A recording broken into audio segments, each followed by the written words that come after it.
I'm standing at the edge of a ballroom, holding a navy blue box wrapped with a silver ribbon. And my father just told 300 people that not every child has what it takes. He didn't say my name, but every single person in that room knew exactly who he meant. The laughter that followed, polite and sharp, cut deeper than any silence ever could. I felt the blood drain from my face, but my hands stayed steady. I stood up. Every eye in the room turned toward me. I walked forward slowly, heels clicking against polished marble, not rushing, not shrinking. I reached the edge of the stage and looked directly at him. My voice didn't shake when I spoke. "From your biggest failure," I said calmly, handing him the gift. "Enjoy your retirement." Then I turned and walked away. Not a single part of me looked back. But here's what nobody knew in that moment. What was inside that box would haunt him far more than any public confrontation ever could. And the truth is, I'd been carrying that gift for 20 years, waiting for the right moment to finally let it go. My name is Emma Harrison. I'm 34 years old, and I'm the lead systems director at NASA's Jet Propulsion Laboratory in Pasadena. I oversee a team of 42 engineers working on deep space satellite systems. Last year, our division helped coordinate the landing sequence for a Mars rover that's currently collecting samples from the Jezero crater. It's the kind of achievement that makes headlines, the kind most people dream about their entire careers. But when I called home to tell my family, my father asked if I was still doing that telescope stuff. That's who Richard Harrison is. A man who spent 42 years building rockets and aerospace systems, who rose from junior draftsman to CEO, who can name every engineer who ever worked under him. But he can't remember what his own daughter does for a living. Growing up in Austin, Texas, the Harrison house was clean, orderly, and emotionally sterile. Affection was rationed like it cost extra. My brothers Brandon and Tyler were the golden children. Football captains, Eagle Scouts, military bound. Everything they did was celebrated. Everything I did was questioned. I remember being 11 years old, building a model rocket from scrap parts I'd collected from Dad's workshop. It actually launched 30 feet straight up in our backyard before the parachute deployed perfectly. My mother clapped and took photos. My father asked if I'd stolen the parts without permission. That was the moment I learned that no matter what I accomplished, it would never be enough. Not because I wasn't capable, but because I wasn't one of his sons. I graduated with honors in aerospace engineering from the University of Michigan. I worked 2 jobs to cover what scholarships didn't, sleeping 4 hours a night, living on instant ramen and black coffee. Graduation day came on a sunny Saturday in May. The stadium was packed with families cheering, taking photos, crying with pride. I walked across that stage alone. No one from my family came. My father sent a text 3 hours later. It said, "Congrats." Didn't realize that was today. I sat in my apartment that night, still wearing my cap and gown, eating cold pizza, wondering what I'd done wrong.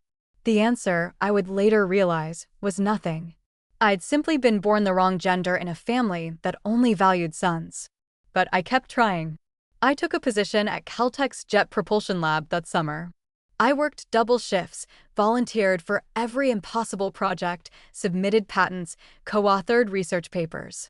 By 29, I was leading a division team. By 31, I was the youngest female engineering director in the organization's history. Trade publications wrote about me. Universities invited me to speak. Colleagues called me a trailblazer. But at every family holiday when my father raised his glass to toast, he only mentioned Brandon and Tyler. Their promotions, their achievements, their futures. I was always just there, invisible. The daughter who wandered off into some science thing nobody really understood.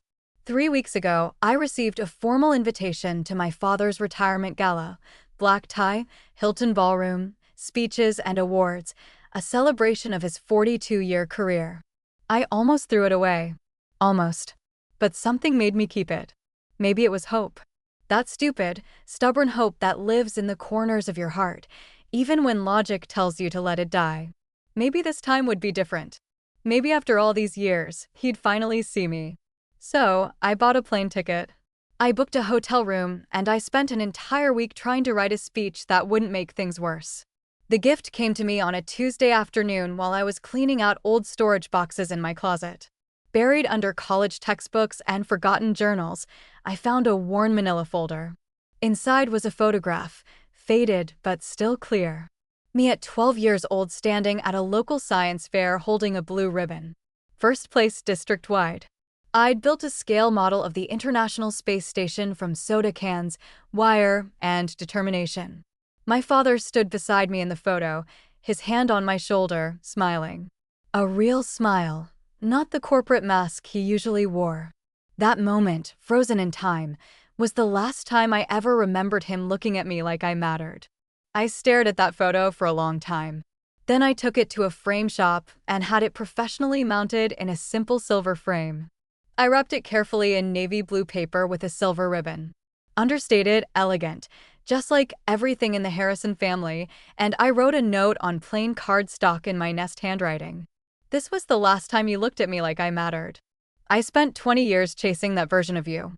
I'm done now. The night before the party, I stood in my hotel bathroom rehearsing a speech I wasn't even sure I wanted to give. Something polite, neutral, expected, because that's how I'd survived most of my life, trying not to give him more reasons to be disappointed. Behind me in the mirror's reflection, the gift box sat on the dresser. I couldn't shake the feeling that tomorrow would change everything. I just didn't know how much.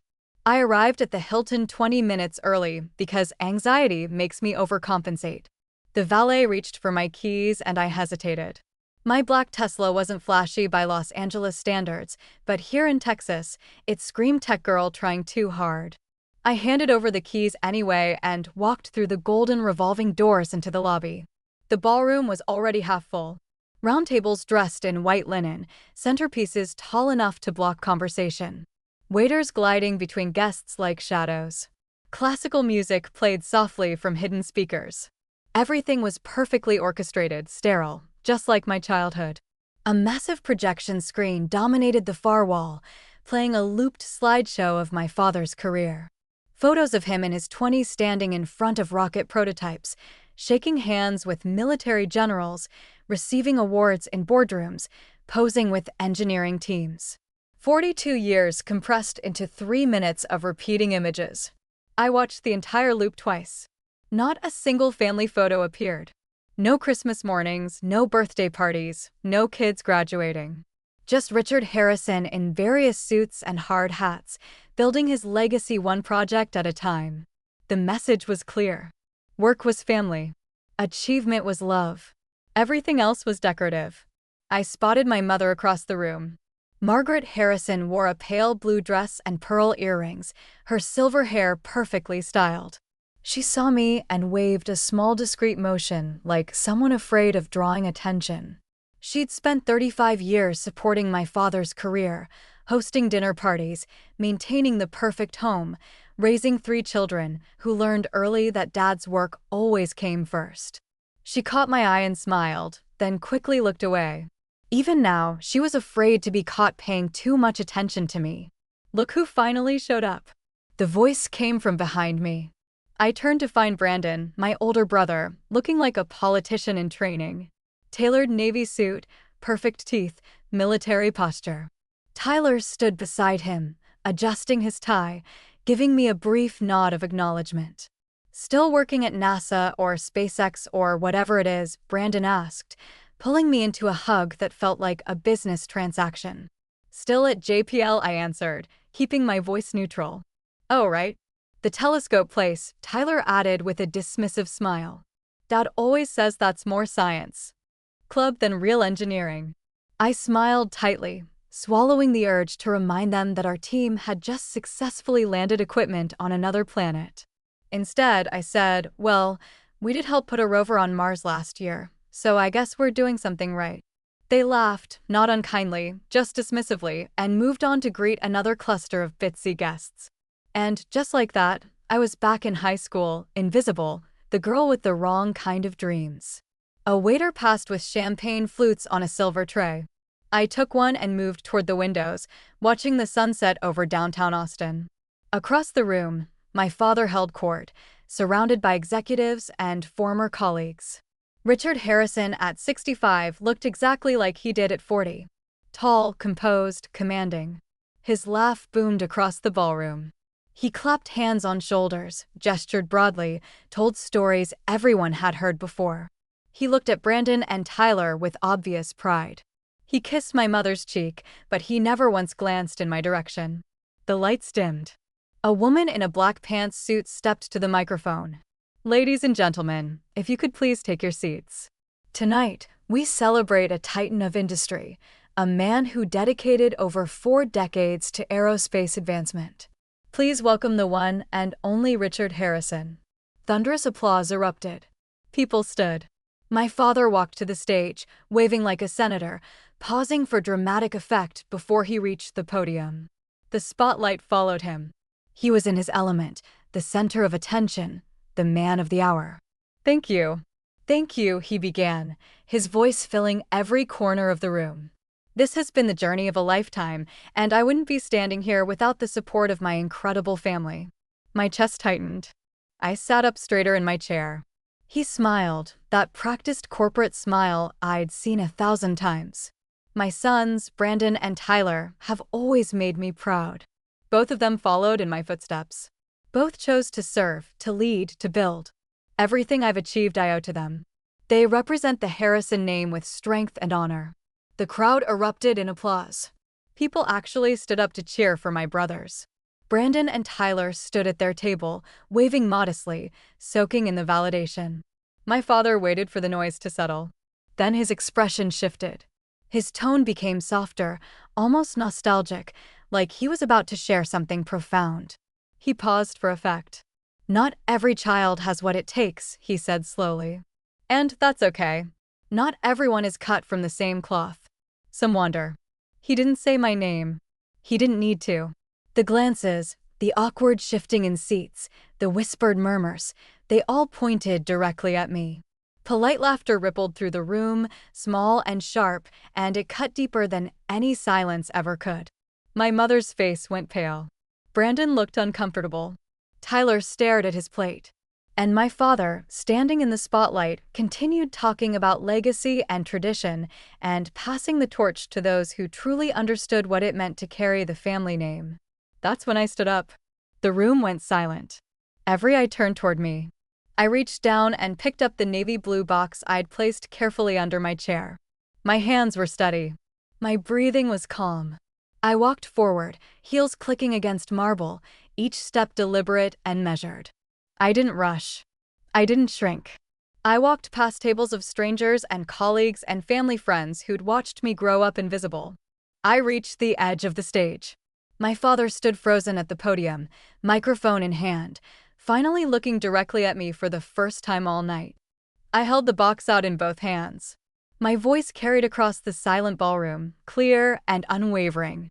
"From your biggest failure," I said, "enjoy your retirement." I placed the box on the edge of the stage. Then I turned and walked away. Past the tables, past the shocked faces, past my brothers and my mother and 300 people who just witnessed something they didn't fully understand. I walked out of that ballroom with my head high, and I didn't look back once. I didn't drive away immediately. Instead, I sat in my car in the parking garage, engine off, hands gripping the steering wheel. My chest felt tight, but not with panic. What I felt was colder, slower, like standing in a snowstorm you'd seen coming for years and only now decided to walk into. My phone buzzed on the passenger seat. A text from Mom. Then another from my college roommate Sophia, who'd begged me not to attend tonight.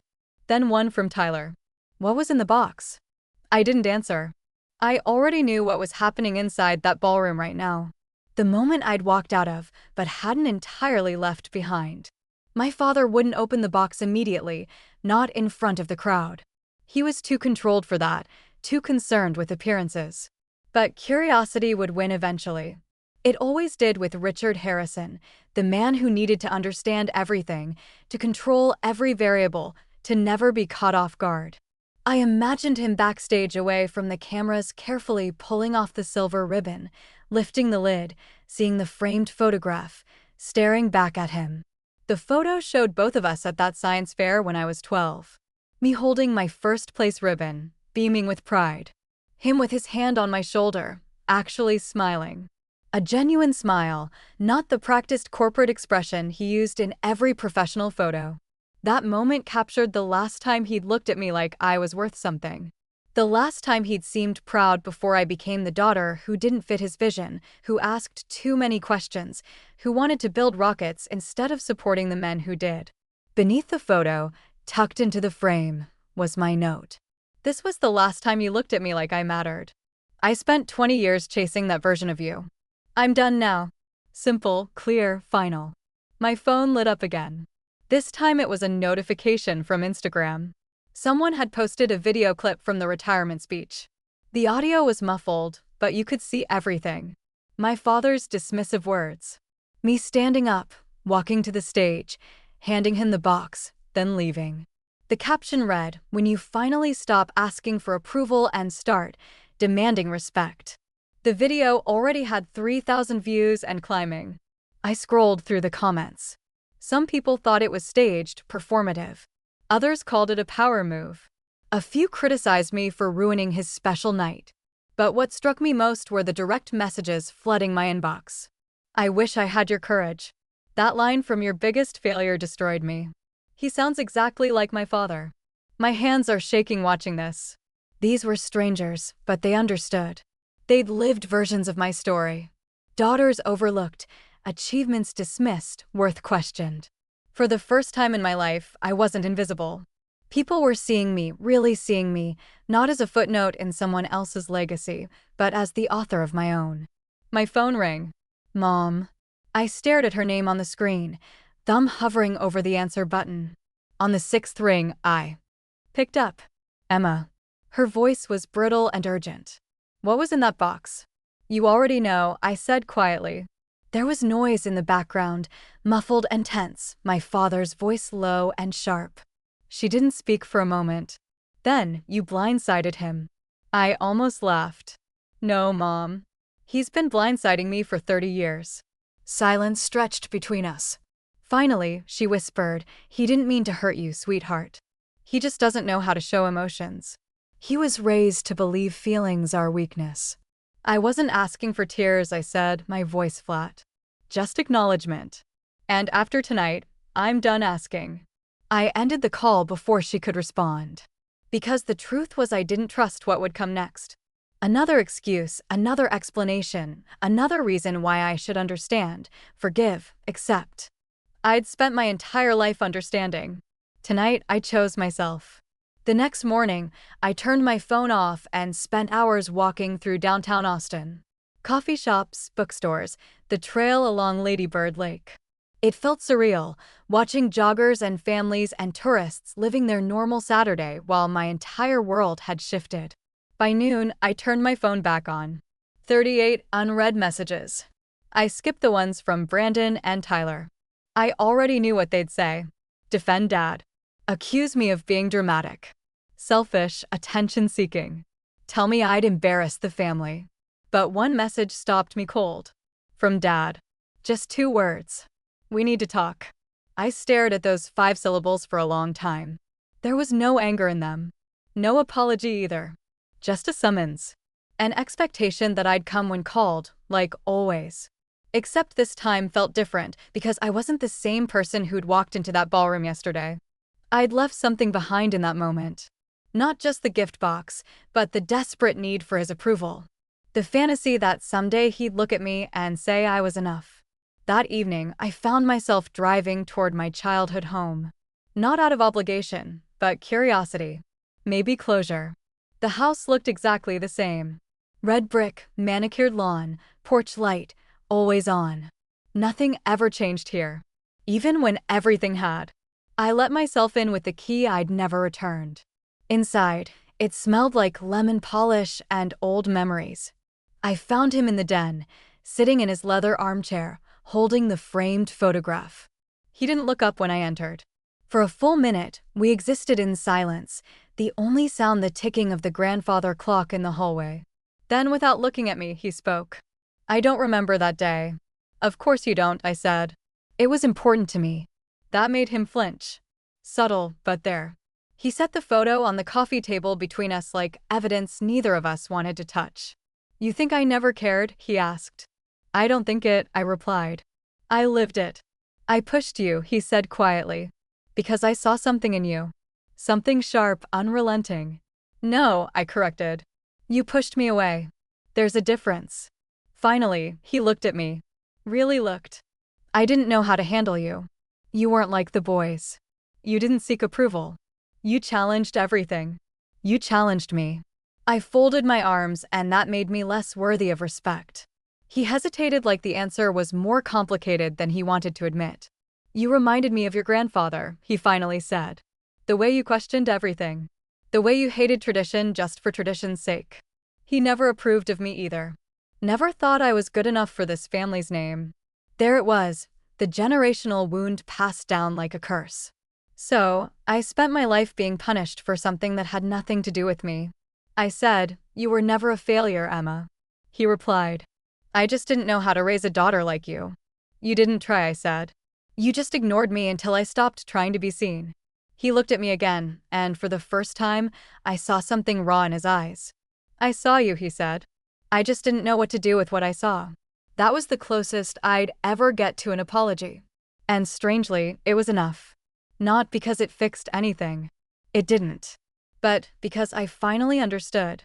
I'd spent 34 years trying to earn something he was never equipped to give. And that wasn't my failure. It was his. 2 weeks later, I flew back to Los Angeles. The plane soared over mountains and coastline. And for the first time in years, I didn't feel like I was escaping. I was simply going home. Back to JPL. Back to work that mattered. Back to a life I'd built with my own hands. No family name carrying me. Just hard work, late nights, and the belief that rejection could become fuel. My division head stopped by my office on my second day back. "You're still good for the keynote next month?" she asked. I blinked. "The STEM Leadership Summit. You're our first female lead invited in over a decade. Given your background, your story could mean something to the younger women in the audience." I knew what she meant by background, not just the engineering degrees or the patents. She meant the fact that I'd succeeded despite my family, not because of them. "I'm in," I said. "Absolutely." That night, I sat on my balcony overlooking the city and opened my laptop. The first line came instantly. "Sometimes the greatest fuel for a rocket isn't fire. It's rejection." I wrote about growing up invisible, about how brilliance gets ignored when it doesn't fit the expected narrative, about learning that you're not obligated to prove yourself to people who refuse to see you. I ended with a message I wish someone had told me at 16, at 22, at 30. Some legacies are worth breaking, and sometimes the most revolutionary thing you can do is walk away. Not in anger, but in clarity. The speech went viral within 48 hours. News outlets picked it up. STEM organizations shared it. Young women sent messages saying, "You told my story." But that wasn't the point. The point was I'd finally told mine. My brothers never reached out after the party. That was fine. I'd stopped chasing people who only saw me as a problem. Mom called occasionally. Our conversations were cautious, gentle, like walking on ice. But slowly things thawed. "I should have done more," she said once. "I know," I replied. "But I also know you loved me, even if you couldn't show it in front of him." 3 months later, a small envelope arrived with no return address. Inside was the photograph, the same one I'd given my father. On the back, written in his sharp black handwriting, was a note. "I didn't forget this day. I tried to because it scared me how much I loved that version of you. You deserved more than I gave. I'm sorry." No signature, no warm closing, just that. I folded the note and placed it in a drawer where I used to keep every disappointing birthday card he'd ever sent. The drawer wasn't filled with pain anymore. It was filled with perspective. Because sometimes the apology doesn't come the way you wanted. Sometimes it doesn't come until after you've stopped needing it. And that's what healing looks like. Not clean, not cinematic, but real and enough. So, if you've ever felt like the invisible one, the failure, the one who didn't fit, know this. You don't have to earn someone's love to be worthy of it. Walk tall. Walk forward. And if you need to, walk away. If this story resonated with you, share your thoughts in the comments below. And don't forget to subscribe for more stories about finding strength in the moments that break.